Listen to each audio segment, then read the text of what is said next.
अगर कुछ नहीं किया गया तो सब मारे जाएंगे। दोस्तों जरा सोचिए, अगर आपके शहर में एक नया पुल बना हो और बनने के सिर्फ 20 मिनट बाद ही वो टूटने वाला हो, हजारों लोगों की जान खतरे में हो और एक 16 साल का लड़का भ्रष्ट सिस्टम की पोल बड़े बड़े मंत्रियों के सामने खोलने वाला हो, तो उसके साथ क्या होगा? आइए देखते हैं इस कहानी में, क्या वो ये कर पाएगा?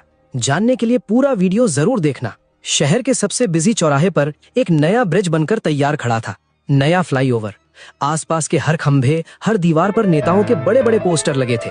शहर का सबसे मजबूत पुल, और उनके ठीक नीचे बड़े बड़े अक्षरों में लिखा था, विकास का नया अध्याय, शहर का सबसे मजबूत और आधुनिक फ्लाईओवर। लोग दूर दूर से सिर्फ देखने आए थे कि आखिर ये नया फ्लाईओवर कैसा दिखता है। युवा रिपोर्टर्स अपने कैमरामैन पर चिल्ला रहे थे, जल्दी फ्रेम सेट करो, मंत्री जी आने वाले हैं। लेकिन इस चकाचौंध के ठीक नीचे पुल के अंधेरे हिस्से में 16 साल का करण अपनी रोजी रोटी ढूंढ रहा था। करण कोई इंजीनियर नहीं था, वो एक कचरा बीनने वाला लड़का था, लेकिन उसके पास एक ऐसी डिग्री थी जो किसी कॉलेज में नहीं मिलती, और वो थी ईमानदारी की परख। करण के पिता एक बहुत ही ईमानदार मिस्त्री थे। करण का बचपन स्कूल के बस्ते के साथ नहीं, बल्कि अपने पिता के साथ कंस्ट्रक्शन साइट्स पर बीता था। वह घंटों बैठकर देखता था कि कैसे उसके पिता ईंट पर ईंट रखते थे। उसके पिता उसे हमेशा मशीन में मसाला बनते हुए दिखाते और एक बात कहते थे जो करण के जहन में किसी मंत्र की तरह छप गई थी। वे कहते थे, देख बेटा, ये जो कंक्रीट है ना, ये सिर्फ मसाला नहीं है, ये मकान की जान है। जब सीमेंट, रेत और गिट्टी का मिलन सही अनुपात में होता है तो वो पत्थर बन जाता है। आंधी आए या तूफान, वो नहीं हिलता। लेकिन जब कोई ठेकेदार अपनी जेब भरने के लिए इसमें बेईमानी मिला देता है, जब वो सीमेंट कम और रेत ज्यादा कर देता है, तो वो दीवार नहीं खड़ी करता, वो लोगों की कब्र खड़ी करता है। और याद रखना बेटा, बेईमानी से बनी इमारतें कभी न कभी बोलती जरूर है, उनके गिरने की आहट बहुत पहले सुनाई दे जाती है। 2 साल पहले इसी भ्रष्ट सिस्टम की लापरवाही और सरकारी अस्पताल में इलाज की कमी ने करण के पिता को मार डाला था। लेकिन उनकी कही बातें करण के दिमाग में आज भी जिंदा थी। वो कचरा जरूर उठाता था, लेकिन इमारतों को देखने का उसका नजरिया एक इंजीनियर जैसा ही था। उद्घाटन का समय बहुत करीब आ रहा था। सायरनों की आवाज तेज हो गई थी, जिसका मतलब था कि मंत्री जी का काफिला आने वाला है। बैंड बाजा और जोर से बजने लगा। ढोल वाले पसीने से तरबतर होकर अपनी पूरी ताकत लगा रहे थे। करण ने अपना आधा भरा हुआ बोरा उठाया और वहां से निकलने ही वाला था। उसे इस शोर शराबे से कोई मतलब नहीं था। लेकिन तभी उसकी नजर पिलर नंबर 4 पर टिकी। ये पुल का सबसे मुख्य पिलर था, नदी के किनारे की नर्म मिट्टी पर बना हुआ, जिस पर पुल का सबसे ज्यादा वजन आने वाला था। करण के कदम ठिठक गए। उसे पिलर के निचले हिस्से में प्लास्टर के टेक्सचर में कुछ अजीब लगा, कुछ ऐसा जो सही नहीं था। वो धीरे धीरे डरते हुए पिलर के पास गया। ऊपर से तो पेंट चमक रहा था, एकदम नया, लेकिन नीचे जहाँ जमीन और पिलर मिलते हैं, वहाँ कंक्रीट में बारीक बारीक दरारें मकड़ी के जाले की तरह फैली हुई थी। ये सामान्य दरारें नहीं थी। उसने देखा कि दरारों से एक महीन पाउडर जैसा कुछ झर रहा है। करण ने अपनी उंगली से उस दरार को छूने की कोशिश की। जैसे ही उसने उंगली वहां लगाई, वहां का एक छोटा सा कंक्रीट का टुकड़ा टूटकर गिर गया। करण हैरान रह गया। कंक्रीट पत्थर जैसा सख्त होना चाहिए, बिस्किट की तरह भुरभुरा नहीं। उसने जमीन पर पड़ी एक नुकीली कील उठाई और उसे पिलर पर रगड़ा। लोहे की कील पिलर के अंदर ऐसे धंस गई जैसे वो पनीर में धंस रही हो। बाहर क्या निकला? सिर्फ रेत और धूल। सीमेंट का नामो निशान बहुत कम था। करण का माथा ठनका। उसने अपना कान पिलर से सटाया। ऊपर पुल पर अभी सजावट का सामान ले जा रही भारी ट्रकें और जनरेटर वाली गाड़ियां गुजर रही थीं। जैसे ही कोई भारी गाड़ी ऊपर से निकलती, पिलर के अंदर से एक धीमी लेकिन डरावनी आवाज आती, कर कर। ये आवाज ऐसी थी जैसे किसी इंसान की हड्डी टूट रही हो। करण ने अपने दोनों हाथ पिलर पर रखे और आंखें बंद कर लीं। उसे साफ महसूस हुआ पिलर कांप रहा है। एक अजीब सी थरथराहट यानी वाइब्रेशन थी जो नीचे से ऊपर तक जा रही थी। ये कंपन सामान्य नहीं था, ये उस पुल की आखिरी सांसें थीं। उसे तुरंत अपने पिता की आवाज याद आई। बेटा, ईमानदारी से बना जो उसकी दिन भर की कमाई थी, वहीं कीचड़ में फेंककर पागलों की तरह भीड़ की तरफ भागा। वो झाड़ियों को चीरता हुआ, नाले को फांदता हुआ ऊपर सड़क पर पहुंचा। वह सीधे पुलिस बैरिकेड के पास गया, जहां एक हवलदार मोटे पेट के साथ खड़ा होकर पान चबा रहा था। करण उसके सामने हाथ जोड़कर खड़ा हो गया। उसकी सांस फूल रही थी। साहब, साहब, मुझे जाने दो। साहब प्लीज, मेरी बात सुन लो। ये पुल टूट जाएगा साहब, सबको रोक लो, अभी वक्त है। हवलदार ने उसे ऊपर से नीचे तक हिकारत भरी नजर से देखा, नाक सिकोड़ी और डंडा फटकारा। अरे हट, सुबह सुबह दिमाग खराब करने आ गया? देख नहीं रहा मंत्री जी आ रहे हैं? चल भाग यहाँ से, वरना पिछवाड़ा लाल कर दूंगा। करण ने हवलदार का हाथ पकड़ लिया। वो लगभग रो रहा था। साहब, कसम से कह रहा हूँ, भगवान की कसम साहब, मैंने नीचे देखा है, पिलर हिल रहा है। उसमें सीमेंट नहीं है साहब, सिर्फ रेत भरी है। जैसे ही गाड़ियां चढ़ेंगी सब मर जाएंगे। सिर्फ 20 मिनट बचे हैं। हवलदार को गुस्सा आ गया। उसने करण को जोर से धक्का दिया। करण लड़खड़ाकर पीछे गिरा। तुझे ज्यादा पता है बे, वो जो बड़े बड़े इंजीनियर सूट पहनकर घूम रहे हैं वो पागल हैं क्या? तू सिखाएगा उन्हें इंजीनियरिंग? चल निकल यहाँ से, वरना अभी गाड़ी में डाल दूंगा। करण जमीन पर गिर पड़ा, लेकिन उसकी आंखों में आंसू नहीं, एक बेबस गुस्सा था। लेटे लेटे उसने देखा कि वही हवलदार अब एक काले शीशे वाली लग्जरी कार को रोक कर खड़ा था। कार का शीशा नीचे हुआ, अंदर से किसी ने 500 का 10 नोट हवलदार के हाथ में थमाया और हवलदार ने मुस्कुराते हुए बैरिकेड हटा दिया। उस अमीर आदमी के लिए नियम टूट गए, लेकिन जान बचाने वाले बच्चे के लिए डंडे थे। दोस्तों, देखा आपने, क्या हमारे देश में ये आम बात नहीं हो गई है? आप कभी किसी सरकारी दफ्तर में अपना जायज काम कराने गए हो और आपसे कहा गया हो कि थोड़ा चाय पानी का खर्चा दो वरना काम नहीं होगा? अगर आपके साथ भी कभी ऐसा हुआ है कि की बात नहीं सुनी गई तो हमें अभी कमेंट करके जरूर बताएं। आपके कमेंट्स बताएंगे कि ये बीमारी कितनी गहरी है। खैर, कहानी पर वापस आते हैं। करण ने हार नहीं मानी। वो जानता था कि नीचे के लोग, ये सिपाही, ये गार्ड, ये नहीं सुनेंगे। इनकी आत्मा मर चुकी है। उसे ऊपर जाना होगा, सीधे उन लोगों के पास जिनके हाथ में माइक है।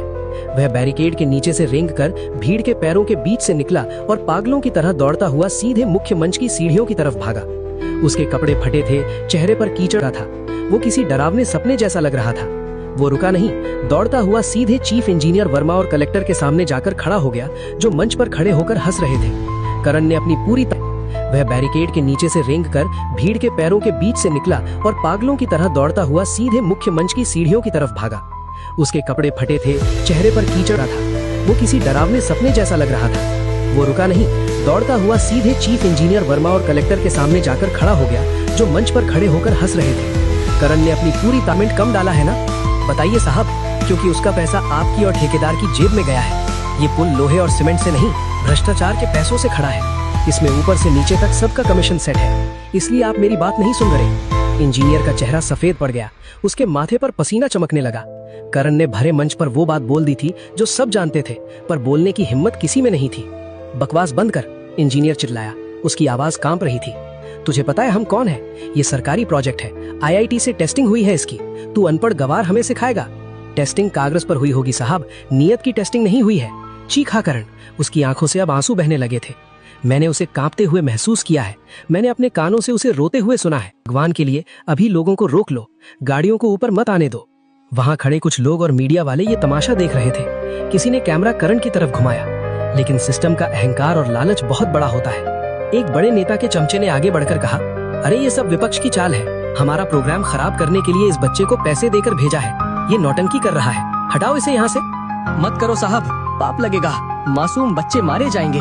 बस एक बार चेक कर लो, भगवान के लिए रुक जाओ। लेकिन किसी ने नहीं सुनी। करण को किसी कचरे की बोरी की तरह घसीटकर बैरिकेड के बाहर धूल में फेंक दिया गया। तभी माहौल में एक अजीब सी हलचल हुई। दूर से पुलिस के सायरन और हुटरों की तेज आवाजें गूंजने लगी। काले रंग की 10 चमचमाती हुई बड़ी बड़ी SUVs और फॉर्च्यूनर गाड़ियों का काफिला धूल उड़ाता हुआ ब्रिज के पास आके रुका। सबसे बीच वाली मर्सिडीज का दरवाजा खुला। पहले बाहर निकले ब्लैक कैट कमांडोज, जिन्होंने तुरंत चारों तरफ घेरा बना लिया। और फिर बाहर निकले माननीय मंत्री जी। मंत्री जी मंच पर आ चुके थे। उन्होंने मुस्कुराते हुए सोने की कैंची उठाई। सामने लाल फीता बंधा था। बैंड जोर से बजने लगा, कैमरा फ्लैश चमकने लगे। करण धूल में पड़ा था। उसने अपनी आंखें कसकर बंद कर ली थी। उसने अपनी पूरी कोशिश की थी, अपनी जान की बाजी लगा दी थी, लेकिन वो हार गया था। मंत्री जी ने कैंची चलाई, फीता कटा और तालियों की गड़गड़ाहट गूंज उठी। गाड़ियों का काफिला धीरे धीरे आगे बढ़ा। पहली गाड़ी, दूसरी गाड़ी, और जैसे ही मंत्री जी की भारी bullet proof SUV pillar number 4 के ठीक ऊपर पहुंची, अचानक कड़ कड़ कड़ कड़ थाए। आवाज ऐसी थी जैसे आसमान फट गया हो या कोई बम गिरा हो। बैंड की आवाज दब गई। तालियों की गड़गड़ाहट एक पल में चीखों में बदल गई। ठीक पिलर नंबर 4 के ऊपर, जहां मंत्री जी की गाड़ी थी और पीछे दर्जनों गाड़ियां थीं, वहां का पूरा स्लैब बीच से टूट गया। धड़ाम। पुल का एक बड़ा हिस्सा, लगभग 50 फीट का टुकड़ा भयानक आवाज के साथ नीचे जमीन में धंस गया। लोहे के मोटे मोटे सरिये ऐसे मुड़ गए जैसे मोमबत्ती पिघल गई हो। धूल का एक विशाल भूरा गुबार उठा, जिसने पूरे चौराहे को ढक लिया। ऐसा लगा जैसे दिन में ही रात हो गई हो। कुछ सेकंड के लिए वहां मौत जैसा सन्नाटा छा गया। किसी को समझ नहीं आया कि क्या हुआ। और फिर मची भगदड़। भागो, पुल गिर गया, भागो, बचाओ। जो लोग अभी ताली बजा रहे थे करने लगे। मंत्री जी की गाड़ी किस्मत से लटक गई थी, लेकिन पीछे की 2 गाड़ियां नीचे गिर चुकी थी। इंजीनियर जो अभी करण पर चिल्ला रहा था, अब अपनी जान बचाने के लिए मंच के नीचे टेबल में घुसने की कोशिश कर रहा था। उसका चेहरा फक पड़ चुका था। गनीमत ये रही कि करण के हंगामे और ड्रामे की वजह से फीता कटने में 5 मिनट की देरी हो गई थी। अगर वो 5 मिनट की देरी ना होती तो पूरा ट्रैफिक उस पुल के ऊपर होता। अगर वो लड़का ना बोलता तो आज वहाँ सैकड़ों लोगों की जान चली जाती। जब धूल बैठी और लोगों को यकीन हुआ कि वे जिंदा है तो सबकी नजरें उसी लड़के को ढूंढने लगी जिसे अभी धक्के मारकर निकाला गया था। पुलिस कमिश्नर और कलेक्टर जो खुद बाल बाल बचे थे दौड़े दौड़े करण के पास आए। करण अभी भी वहीं बैरिकेड के पास जमीन पर बैठा कांप रहा था। उसका चेहरा आंसुओं और धूल से सना था। कलेक्टर ने करण के गंदे हाथों को अपने हाथों में लिया। उनकी आंखों में शर्मिंदगी थी, उनका सिर झुका हुआ था। बेटा, हमें माफ कर दो, हमने तुम्हारी बात नहीं सुनी। हमारा अहंकार और हमारा लालच हम पर भारी पड़ गया। तुम सही थे, हम सब गलत थे। मीडिया वाले जो पहले नेताओं की बाइट लेने के लिए धक्का मुक्की कर रहे थे अब करण के चारों तरफ माइक लगाकर खड़े थे। कैमरे अब नेताओं पर नहीं उस फटे हाल लड़के पर थे। एक रिपोर्टर ने कांपती हुई आवाज में पूछा, बेटा तुम्हें डर नहीं लगा इतने बड़े लोगों के सामने बोलने में?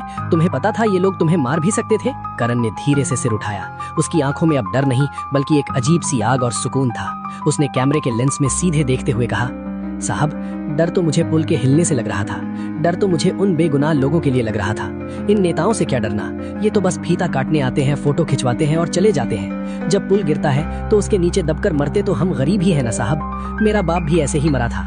मैं नहीं चाहता था कि किसी और का बाप मरे। पास खड़े नेताजी जिनकी जान अभी अभी बची थी उन्होंने माहौल संभालने के लिए माइक झपटा और ऐलान कर दिया, ये बच्चा हमारे शहर का हीरो है, भगवान का रूप है। हम इसे सरकार की तरफ से 2 लाख रुपए का इनाम देंगे और इसकी पढ़ाई का पूरा खर्चा उठाएंगे। करण धीरे से खड़ा हुआ। उसने अपने कपड़े झाड़े, अपने कंधे पर वही पुराना प्लास्टिक का बोरा टांगा और जो जवाब दिया उसने वहां मौजूद हर भ्रष्ट इंसान के गाल पर तमाचा जड़ दिया। नेताजी अपने पैसे अपने पास रखिए, मुझे आपकी भीख नहीं चाहिए। मेरे हाथ पैर सलामत हैं, मैं कमा लूंगा। बस एक वादा दीजिए, अगली बार जब कोई पुल बने, कोई स्कूल बने या सड़क बने तो उसमें से अपना कमीशन मत खाइएगा, क्योंकि आपका तो सिर्फ बैंक बैलेंस बढ़ता है पर उस घटिया सीमेंट और रेत की वजह से किसी का पूरा परिवार उजड़ जाता है।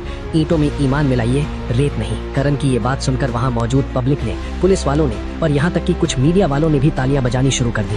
ये तालियां किसी के कहने पर नहीं, दिल से बजी थी। उसी वक्त पब्लिक के दबाव में इंजीनियर और ठेकेदार को पुलिस ने हथकड़ी लगा दी। जांच शुरू हुई और पता चला कि पुल बनाने में करोड़ों का घपला हुआ था, जिसमें ऊपर से नीचे तक सबका हिस्सा था।